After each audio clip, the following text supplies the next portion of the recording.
What is up, guys? How's everybody doing? Hope everybody's kicking ass and taking names. Or you know what? Screw that. Screw taking names. How about taking no shit, huh? Anyway, just wanted to read an excerpt today from my brother and I's book, Age of Heroes. A lot of you know we're filmmakers. We made quite a few films and have found some success doing that. A couple of the films are on Amazon now, and we've screened in multiple film festivals. And a lot of you know that we're filmmakers, and I love cinema. It's my favorite thing in the world. But some of you may not know that we wrote all the screenplays for all the films that we've directed. Let me just go back a little bit, actually. Some of you may not even know who I am, really. Maybe just follow the page because, I don't know, maybe you know somebody that I know or something like that, or you like one post or whatever. Well, just in case you don't know, my name's Danny Nunez, and I'm half of the brothers Nunez. My brother Laz and we go by the brothers Nunez, and like I said, we're filmmakers, and we've written all the screenplays. But a lot of people don't know that we've even considered writing a novel.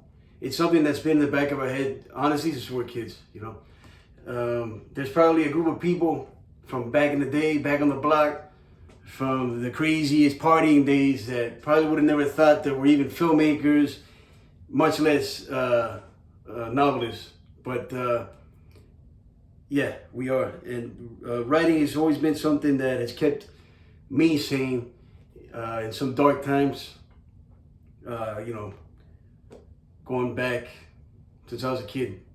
But long story short, we had thought about doing a novel for a very long time, and we, you know, dabbled in it, wrote a few pages and things like that. And this book, actually, the seeds were planted for it something like 10 years ago.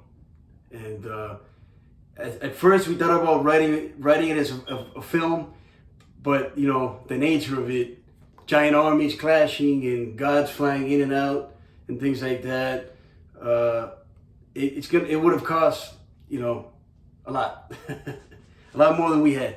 So we thought, you know, if we can't make this film right away, why don't we novelize the story?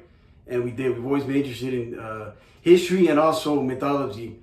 And what this is kind of a marriage of historical fiction and mythology. And we've always loved, especially Greek mythology. It's always been inspirational to us in more ways than one. And we've always been fascinated by all those stories.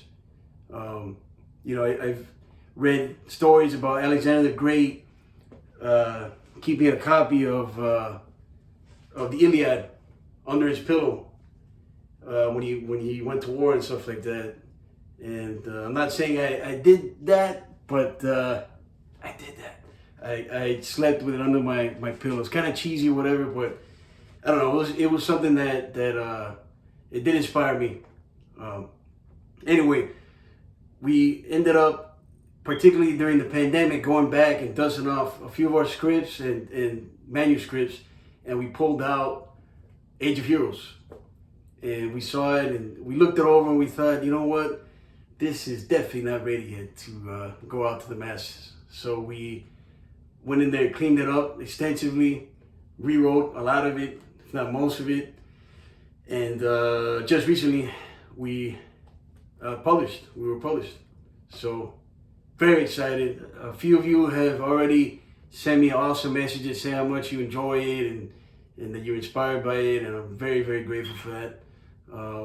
Today I'm going to read an excerpt of one of my favorite scenes. Some of you know, I'm also an actor. I'm not going to go too heavy with it.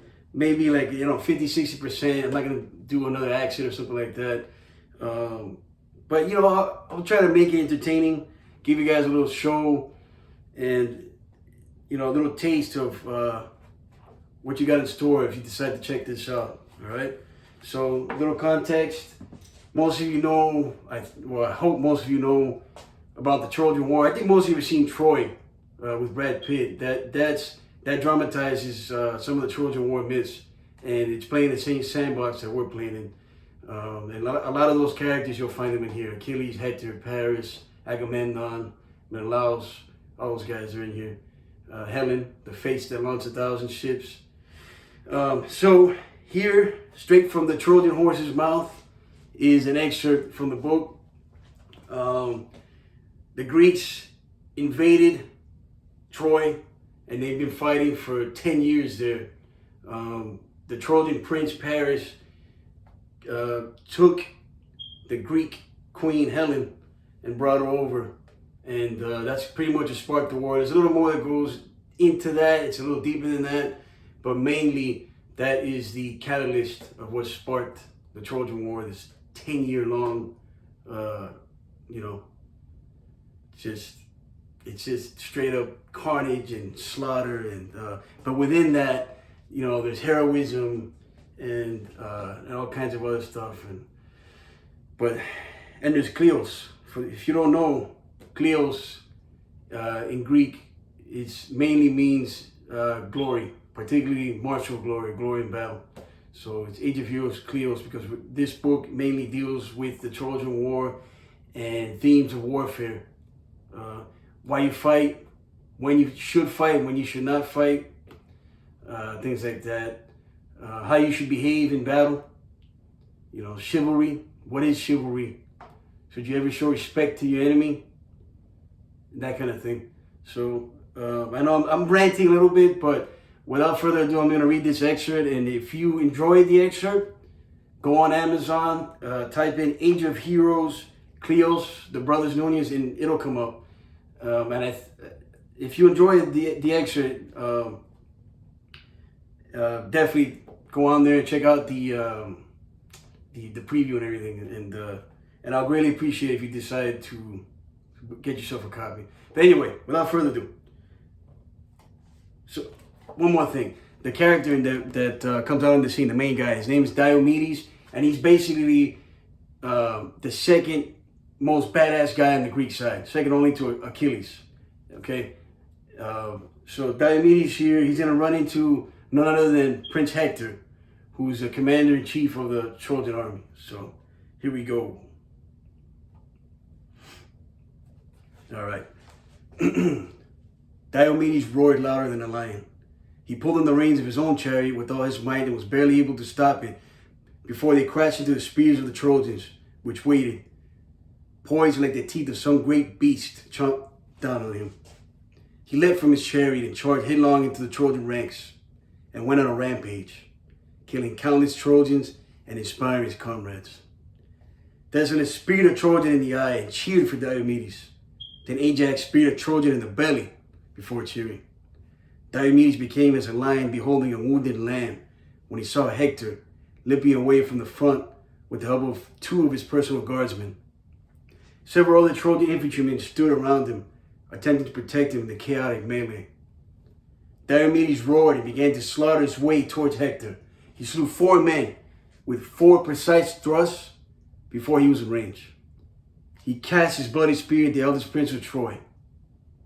Just barely, one of Hector's elite guardsmen shifted to his right and was hit squarely in the breastplate. The spear had penetrated his armor, but not fatally. Though the warrior was knocked flat on his back, he would live. 2 infantrymen in the vicinity removed the spear and helped the shaking guardsman to the rear. Helenus, Troilus, Diomedes, and Aeneas finally reached Hector. "Hector!" cried Diomedes. He roared and charged at Diomedes. As Troilus and Aeneas were occupied with the other Greeks pouring through the hole Diomedes had punctured into the Trojan ranks. Diomedes roared even louder than Diomedes. The Trojan prince thrust his spear. The spear pierced Diomedes' shield and was stuck. Diomedes unsheathed his sword, dropped his shield, and charged forward just as Diomedes tried to unsheath his own blade. He took hold of the shield of Diomedes, pulled it away from his body, and exposing his arm. Upon seeing his opportunity, Diomedes struck his enemy's left arm with a downward slash, nearly dismembering the limb. Bright red blood shot out from the wound as Diomedes squealed in utter pain. He finally managed to pull his sword out, and despite being grievously wounded, he swung his weapon forcefully at Diomedes' neck. Diomedes barely slipped the attack, leaning as far back as he could before he swung his sword from left to right, horizontally. With this counterattack, he cut Diomedes' throat wide open, spilling much more of his blood on the Trojan plain. Diomedes collapsed heavily to the ground, dying within seconds. His brothers and Nunez were all occupied with savage, intense combat, except for Hector. Upon witnessing the death of his beloved Diomedes, the eldest prince of Troy cried out in utter lament and rage. Vigor instantly returned to him, and he unsheathed his sword. He growled like a wild beast, tears streaming down his eyes, and charged at Diomedes. Hector closed the distance between he and Diomedes in what seemed like a flash. Diomedes was barely able to cross his sword with his. Hector pushed forward and shoved Diomedes to the ground. As Diomedes rolled over, Hector raised his sword and roared louder even than the hero who was known for his battle cry ever did. Diomedes stood and stumbled backward, still a bit dizzy as Hector continued his onslaught. An unfortunate Greek locked in a bind met his end when he ended up between the eldest prince of Troy and his quarry. Hector swung his blade with all his might. The unfortunate Greek warrior's head hung from a thin strand of flesh as blood gushed from his neck like an erupting volcano. Hector shoved into the dusty ground and advanced toward Diomedes. The great Greek hero had never known fear quite like he knew it in that moment as the eldest prince of Troy advanced toward him, snarling like a hungry wolf. There was not an ounce of mercy in the eyes of Prince Hector as he lunged at Diomedes. Hector feinted with a half-hearted thrust. Diomedes parried to the left, and Hector swung his sword from the right, slashing diagonally at Diomedes' neck. Diomedes barely raised his sword in time and blocked statically. Hector retracted his blade and stepped forward and to the right before swinging at Diomedes' thigh. The Greek hero barely raised his leg in time, meeting Hector's blade with his greave. Diomedes countered with another diagonal slash, which Hector easily parried, forcing the Greek hero off balance. Hector immediately followed up with a flurry of strokes Diomedes barely blocked and slipped. Though the Greek hero was successful in defending himself, he was growing more and more fatigued. Hector sensed this and pressed forward, only becoming ever more aggressive. 3 flurries later, Diomedes roared, partly in desperation, and raised his sword to block an incoming slash to the top of his head. The Greek hero's sword finally gave out, and the blade shattered to pieces. There followed a brief moment of respite as Diomedes threw the broken sword to the ground in frustration. He struggled to catch his breath as Hector beheld his own sword. Though the blade was still intact, it was terribly bent out of shape. Hector tossed it aside. "Prince Hector," said Diomedes, "thank you for the honor of such an exchange." "Silence. You won't be thanking me in a moment, cur.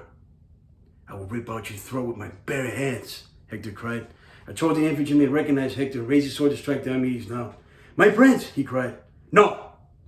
Stay your sword, soldier. This one is mine," Hector snarled. The infantryman nodded and immediately chose another target. The dust cloud was growing ever thicker as Hector and Diomedes came to their on-guard stances.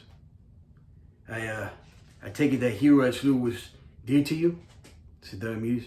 "Your brother, perhaps?" "I know what it's like to lose a brother in war.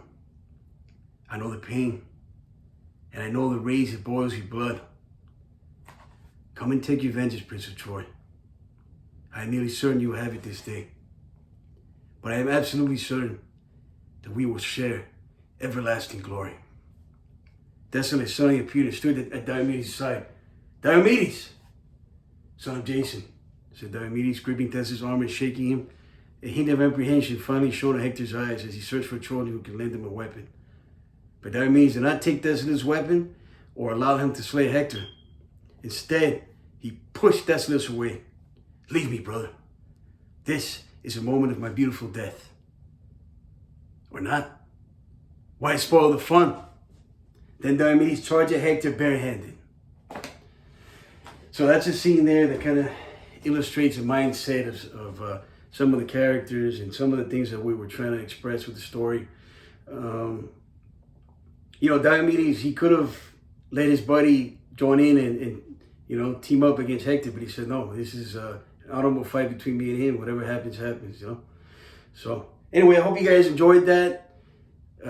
Feel free to check out the preview on Amazon, and you guys have an awesome day. Thanks for bearing with me.